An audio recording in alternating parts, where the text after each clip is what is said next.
ओम नमः शिवाय। ओम नमः शिवाय। ओम नमः शिवाय। ओम नमः शिवाय। ओम नमः शिवाय। ओम नमः शिवाय। क्या कहा गुप्तचर? हिमाचल पुत्री पार्वती हिमालय में अकेली तपस्या कर रही है? हाँ असुरराज, मैं अपनी आंखों से देखकर आ रहा हूं। यह असंभव है। मैं होनी को बदल दूंगा। मैं हिमाचल पुत्री का तप पूरा नहीं होने दूंगा।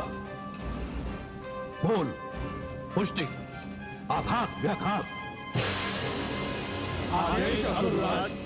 तुम चारों इसी समय हिमालय जाकर हिमाचल पुत्री को इतना आतंकित करो कि उसका तप भंग हो जाए। जो आज्ञा असुरराज।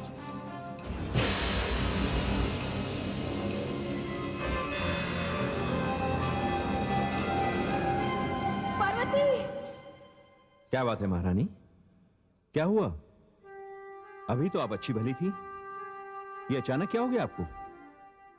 महाराज, मुझे ऐसा लगा कि मेरी पार्वती कहीं किसी संकट में है। पार्वती किसी संकट में है? यह संभव नहीं है महारानी, ऐसा हो ही नहीं सकता, क्योंकि हमारी पुत्री पार्वती पर देवर्षि नारद की विशेष अनुकंपा है। देवर्षि नारद जिनके मार्गदर्शन ने संसार को ध्रुव और प्रहलाद जैसे महान भक्त दिए, दोनों ही बालक थे महारानी, किंतु एक के दृढ़ निश्चय और दूसरे के दृढ़ विश्वास ने नियति के भी घुटने टिकवा दिए थे।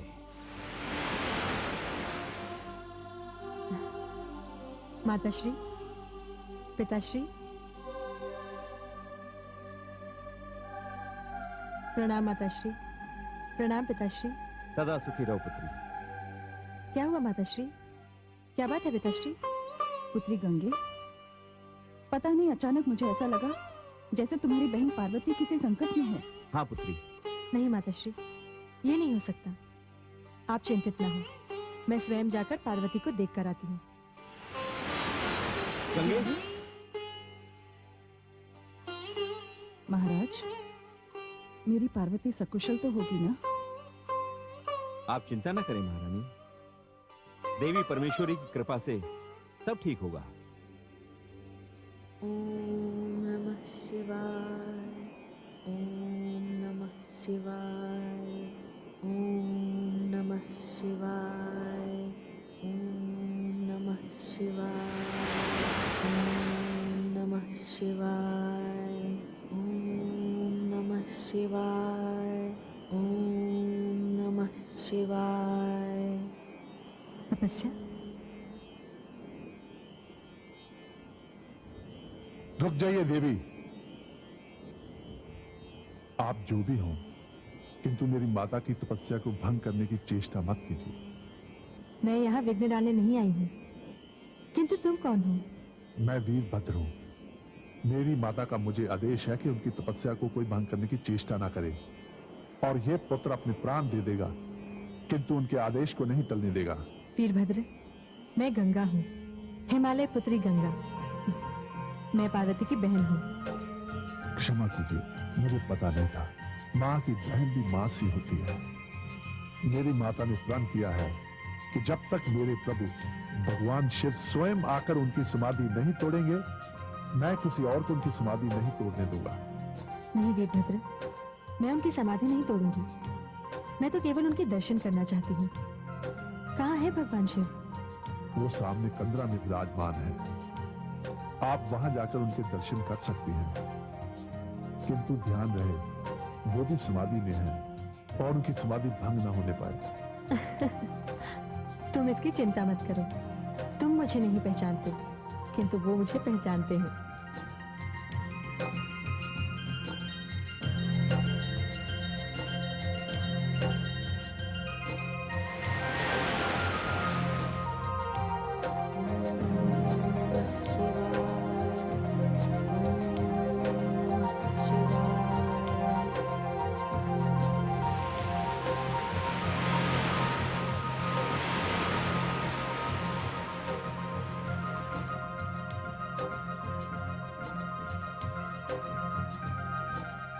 गंगा कैलाश पर आए और आपके चरण स्पर्श किए बिना ही चली जाए, यह तो संभव ही नहीं होता।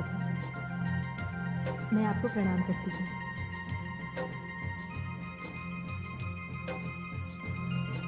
मैं जानती हूँ आपकी समाधि भंग नहीं होगी।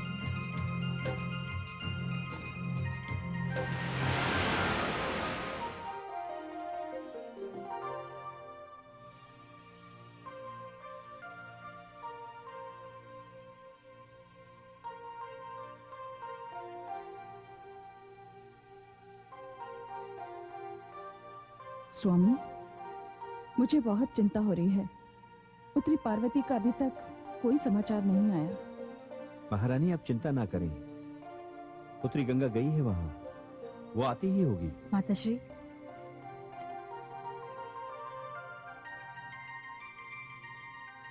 प्रणाम पिताश्री। प्रणाम माताश्री। सदा सुखी रहो पुत्री। पुत्री गंगे, तुम पार्वती से मिलकर आई? जी माताश्री। कैसी है मेरी पुत्री? माताश्री, वो सकुशल कैलाश पर है और पास ही कंदरा में भगवान शिव समाधि लगाए बैठे हैं। तो मेरे मन में जो भय था। माताश्री, जिसकी रक्षा स्वयं वीरभद्र कर रहे हो, उसके लिए भय कैसा? किंतु गंगे, इस समय तो वहां भीषण हिमपात हो रहा होगा। हाँ पिताश्री, हिमपात तो हो रहा है। और अब ये बात कोई जाकर पार्वती से पूछे कि उसे तपस्या करने के लिए कंदरा से बाहर आकर बैठने की क्या आवश्यकता थी, जो खुले आकाश के नीचे बैठकर तप कर रही है। इसलिए अब उस पर हिम की वर्षा भी हो रही है। पुत्री, ये तो क्या कह रही है? देवर्षि नारद मेरी पुत्री को किस कठोर तपस्या के लिए ले गए? स्वामी, वहां भीषण हिमपात में मेरी पुत्री की दशा क्या हो रही होगी? महारानी आप चिंता ना करें। हिमालय की पत्नी होकर, पार्वती की माता होकर, हिमालय पुत्री के लिए आपको हिम की वर्षा भीषण लग रही है? ये आप नहीं समझेंगे स्वामी, ये केवल एक माँ ही समझ सकती है। मेरी पुत्री कितनी कोमल है, मैं स्वयं जाकर देखूंगी वो किस स्थिति में है। महारानी रुक जाइए, मैं आपको वहां नहीं जाने दूंगा, कदापि नहीं जाने दूंगा। वहां जाकर आप कहीं मेरी पुत्री के संकल्प पूर्ति मार्ग में बाधा ना बन जाएं। नहीं स्वामी, कोई भी माता अपनी संतान के लिए बाधा नहीं बन सकती। पिताश्री, माताश्री के जाने की व्यवस्था कर दीजिए ना, कि वहां जाकर पार्वती का साहस देखेंगी तो ही इन्हें धीरज प्राप्त होगा। ठीक है पुत्री गंगे, मैं महारानी के जाने का उचित प्रबंध कर देता हूँ। स्वामी, जो भी करना है शीघ्र कीजिए।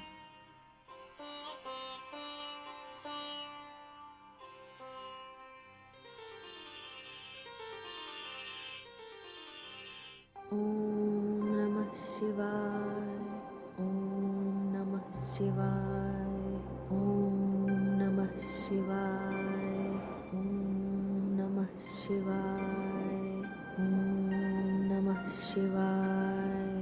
ओम नमः शिवाय। ओम नमः शिवाय। ओम नमः शिवाय।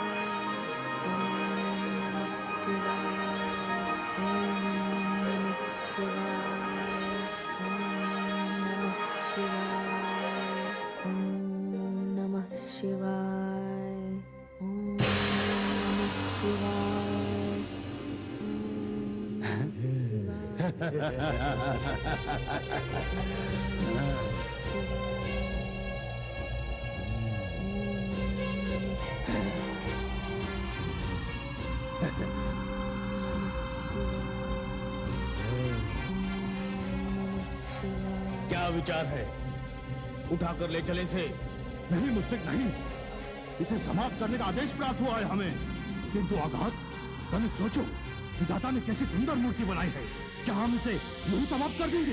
तुम किसी भ्रम में मत पड़ना मूल, समय नष्ट मत करो। चलो शीघ्र ही आदेश का पालन करें और इसके पद का प्रमाण लेकर हम असुराज तारकासुर के पास चले।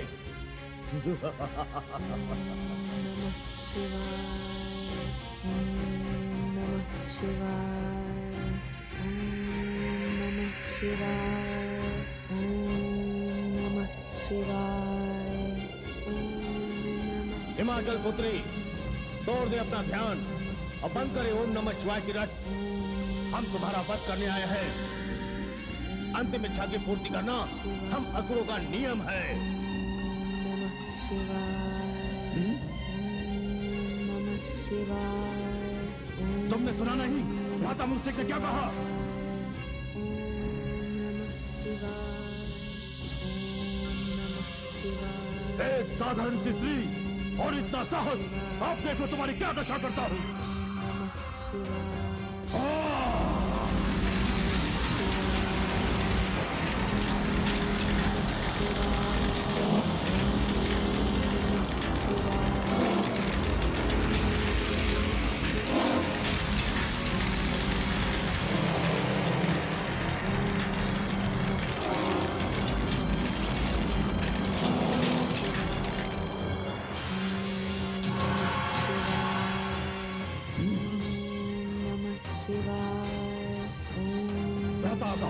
कदाचित इस हिम वर्षा में इस पर अग्नि का प्रभाव नहीं होगा।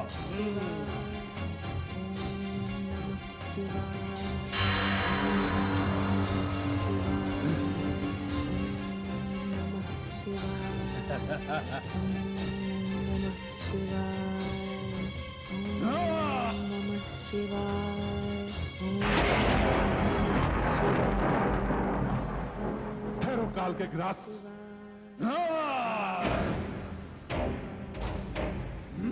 उधर क्या देखते हो? इधर आओ।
तुम्हें जिस शत्रु ने भेजा था उसी के पास चले जाओ।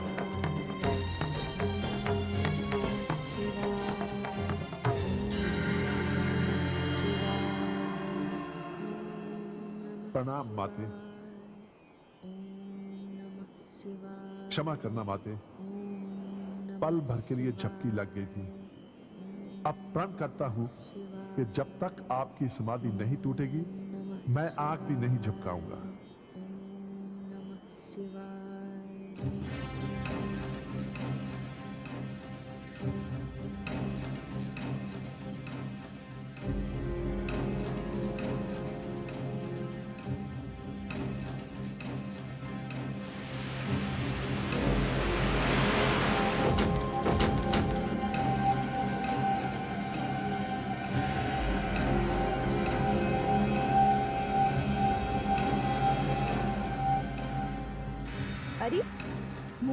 मुष्टिक, आघात, व्याघात।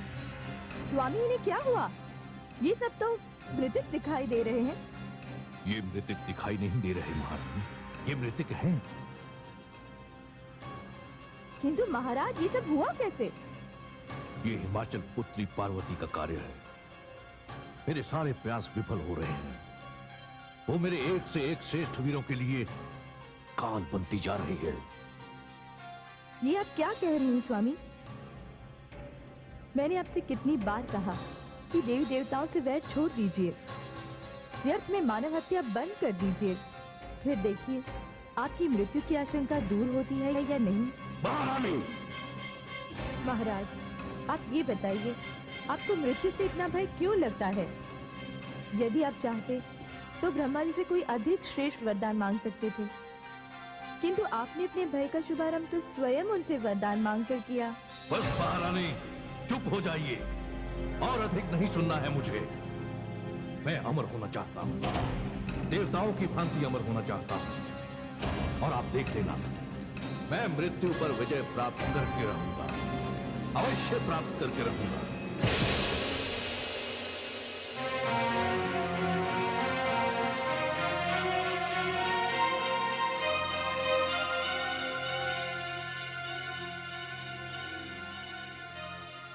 हे वरुण देव, क्या कारण हो सकता है? कामदेव अब तक नहीं पधारे। वो किसी भी क्षण आते होंगे, उन्हें सूचना दे दी गई है। कामदेव उपस्थित है देवराज इंद्र। कामदेव अपनी समस्त सेना के साथ उपस्थित है देवराज। आइए आइए कामदेव, आपका स्वागत है। आइए आइए कामदेव, वरुण लोक में आपका स्वागत है। आज्ञा दीजिए देवराज। बहुत दिनों से मैं तथा मेरी सेना दोनों ही निष्क्रिय बैठे हुए हैं। आज आपने जैसे ही मुझे बुलवाया तो मेरे मन में एक नई शक्ति का संचार हो गया। आदेश दीजिए देवराज, किस वन को उपवन बनाना है, किस हठी ऋषि की समाधि भंग करनी है, किसका तप आपकी शक्तियों को चुनौती दे रहा है। बताइए देवराज, बताइए, इस बार मेरे बाणों के लक्ष्य पर कौन है? बताइए देवराज, कौन है मेरे लक्ष्य पर?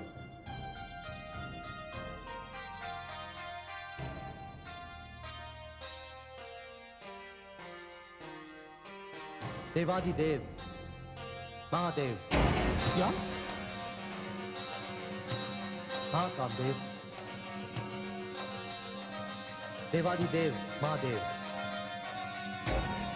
देवादिदेव महादेव, जो सारे संसार की शक्तियों की संगम है, जहां सारी इच्छाओं की पूर्ति अपने आप हो जाती है, जिनकी दृष्टि के एक संकेत में असंख्य काम है, उन निष्काम शिव पर लक्ष्य।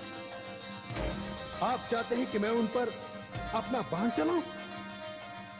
नहीं देवराज, नहीं। मेरे साहस और धैर्य की परीक्षा मत लीजिए।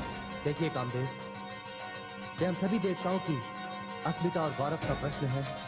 हम कब तक इसी प्रकार एक स्थान से दूसरे स्थान पर भटकते रहेंगे?